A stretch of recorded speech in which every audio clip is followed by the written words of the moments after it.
దేవుని పరిశుద్ధ నామానికి స్తోత్రాలు. ఈ దిన వాక్యము సామెతల గ్రంథం 3వ అధ్యాయం 6వ వచనం. నీ మార్గములన్నిటిలో ఆయనను జ్ఞాపకము చేసుకొను, అప్పుడు ఆయన నీ దారులను సరిచేయును.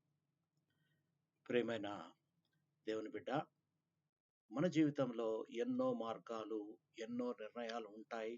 మనం తీసుకుంటూ ఉంటాం.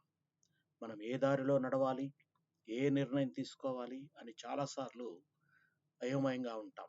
కానీ ఈ వాక్యము మనకు ఒక స్పష్టమైన బోధనిస్తుంది. ప్రతి నిర్ణయంలో, ప్రతి పనిలో, మన జీవితపు ప్రతి చిన్న విషయంలోనూ దేవుని జ్ఞాపకం చేసుకోవాలని చెబుతుంది. మనం ఆయన చిత్తాన్ని బట్టి నడిస్తే ఆయన మన దారులను సరిదిద్ది నడిపిస్తాడు. మనం చూడలేని భవిష్యత్తును ఆయన చూస్తాడు. మనం పరిష్కరించలేని సమస్యలకు ఆయన దారి చూపిస్తాడు. ఆయనను జ్ఞాపకం చేసుకోవడం అంటే కేవలం కష్టాలు వచ్చినప్పుడు ప్రార్థించడం కాదు.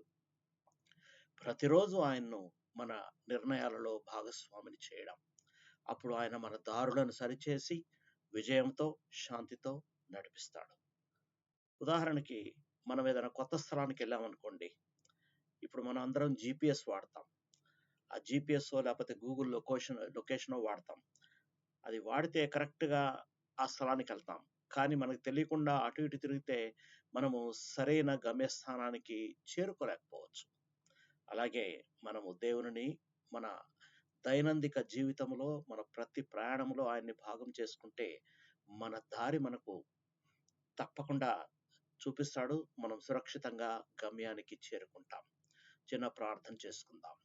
మమ్మల్ని మిక్కిలిగా ప్రేమించిన మా ప్రియ పరలోకపు తండ్రి, నా ప్రతి నిర్ణయంలో, ప్రతి దారిలోనూ నిన్ను జ్ఞాపకం చేసుకోవడానికి నాకు కృపణీయ్యా.